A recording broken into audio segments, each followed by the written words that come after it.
Tuhan mau sebelum kita mati, kita ini menjadi tokoh iman.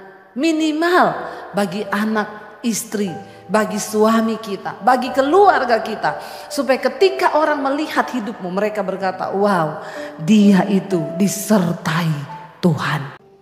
Hari ini saudara, apakah imanmu sudah tumbuh atau cuma begitu-begitu saja dari tahun ke tahun? Jangan jadi orang Kristen pas-pasan. Jadilah orang yang punya iman yang bertumbuh. Tuhan, apapun kesulitan yang ada di depanku, aku percaya tangan Tuhan cukup untuk menyertaiku. Itu orang yang punya iman. Ibu yang bersaksi kepada saya kena cancer. Dulu dia cuma sibuk bertanya, kenapa Tuhan? Aku begini, kenapa? Tapi ketika dia berjumpa dengan hadirat Tuhan, Tuhan menjamah dia, imannya berubah. Dia bilang apa? Aku sembuh atau tidak, aku mati ataupun aku hidup, Tuhan itu tetap baik bagiku. Hadirat Tuhan akan membuka mata rohani kita. Hadirat Tuhan akan membuat kita bisa melihat perkara-perkara bahkan yang tidak kita mengerti. Waktu engkau dekat dengan hadirat Tuhan, imanmu tumbuh. Engkau gak jadi orang Kristen yang lemah. Ada masalah engkau hadapi bersama dengan Tuhan. Duduk di kaki Tuhan, minta penyertaan Tuhan. Bangsa Israel, Tuhan gak keringkan air sungai Yordan. Tapi Tuhan bilang, melangkah, masukkan kakimu ke dalam air itu. Coba kalau mereka bilang, aduh Tuhan, airnya deres loh. Jangan main-main loh Tuhan. Ya lalu mungkin imam, kamu duluan loh, kamu duluan. Wah, jalan 40 tahun lagi mereka pasti. Tapi kali ini iman mereka sudah teruji. 40 tahun sudah cukup. Mereka melihat dengan mata kepala orang tua mereka habis mati di padang gurun. Akibat dari ketidakpercayaan mereka kepada Tuhan. Kali ini mereka berbeda saudara. Dan Tuhan melihat itu. Di dalam hidup ini mungkin kita akan melihat, kenapa ya Bu, saya sudah dekat sama Tuhan loh, tapi kok persoalan itu datang. Alkitab berkata, berbahagialah engkau apabila engkau jatuh dalam berbagai-bagai pencobaan, karena engkau tahu bahwa ujian terhadap imanmu itu menimbulkan ketekunan. Amin. Yang tidak ada pencobaan, saya doakan biar ada pencobaan supaya imannya tumbuh. Amin. Iya dong, ya. Iman kita sehat kalau kita menghadapi pergumulan. Jangan tidak suka dengan pergumulan. Ya, waktu kita difitnah, waktu kita dihina, waktu kita dikata-katain, waktu kita mengalami hal yang buruk, bersyukur dan bilang, Tuhan, bahwa aku mengerti apa maksud Tuhan di balik semua yang aku alami ini. Tuhan tidak mengeringkan air sungai Yordan, tapi Tuhan bilang, jalan, masuk ke dalam air itu.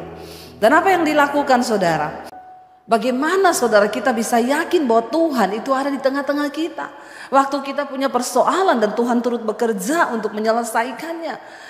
Ya, ibu itu berkata begini, Bu, waktu saya sakit itu ketika dibolong usus saya, perut saya dibikin kantong. Setiap hari saya bersungut.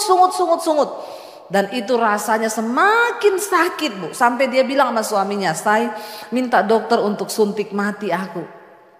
Atau kamu yang suntik aku mati. Dia bilang, saya gak mau. Nanti kamu masuk surga, saya masuk neraka, kita gak ketemu. Kata suaminya.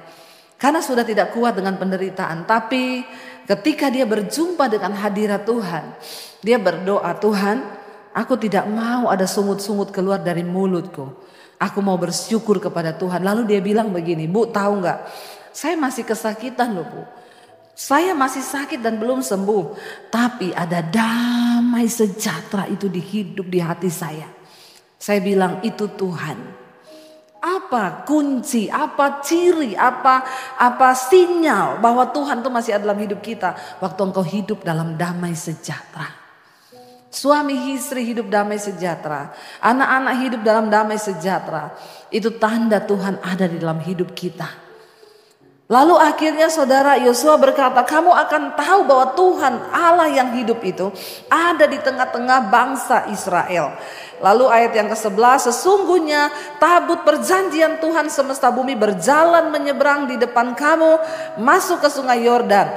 Maka sekarang pilihlah 12, lalu dipilih saudara ya ayat 14. Ketika bangsa itu berangkat dari tempat perkemahan, mereka untuk menyeberangi sungai Yordan, para imam pengangkat tabut perjanjian itu berjalan di depan bangsa itu.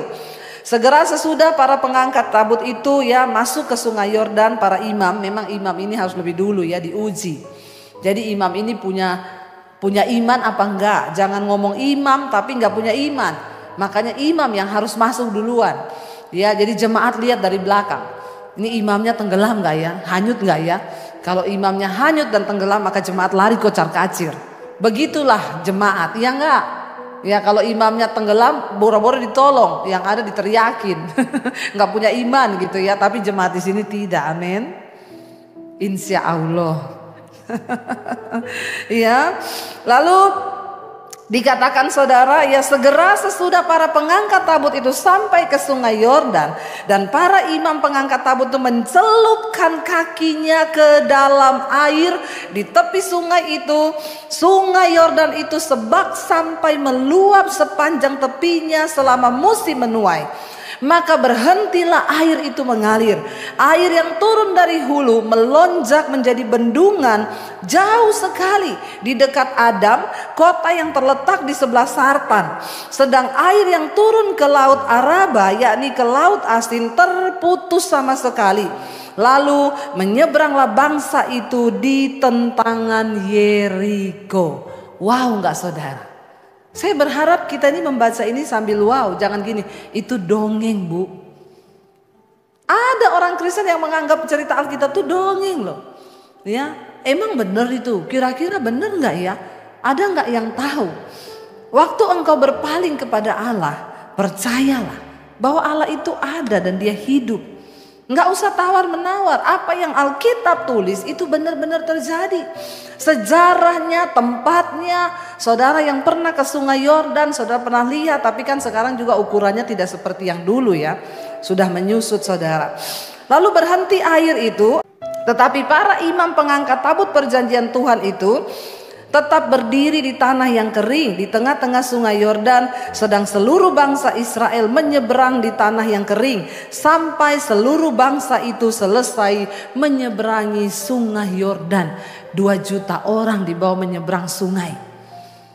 Luar biasa. Saudara, seperti halnya Tuhan sudah menyertai Musa dan Yosua, Tuhan pun rindu menyertai hidup kita hari-hari ini. Yang terpenting adalah mari kita punya level iman yang semakin hari semakin mendekatkan diri dengan Tuhan. Dan kuduskanlah dirimu, kata firman Tuhan. Jangan ada kepahitan, jangan ada amarah, jangan ada kebencian, jangan ada kenajisan, percabulan. Ya, saudara yang hidup masih duniawi, yang suka dugem, ya, yang suka cari penghiburan di luar, bertobat. Hari-hari ini pastikan jarak pandangmu dengan hadirat Tuhan itu tidak terhalang. Artinya apa? Setiap hari kita berada di dalam hadirat Tuhan. Itulah yang akan menjadi kekuatan kita, dan itulah yang akan membawa kita masuk ke tanah perjanjian yang Tuhan sediakan. Tuhan mau sebelum kita mati, kita ini menjadi tokoh iman. Minimal bagi anak, istri, bagi suami kita, bagi keluarga kita. Supaya ketika orang melihat hidupmu, mereka berkata, wow, dia itu disertai Tuhan.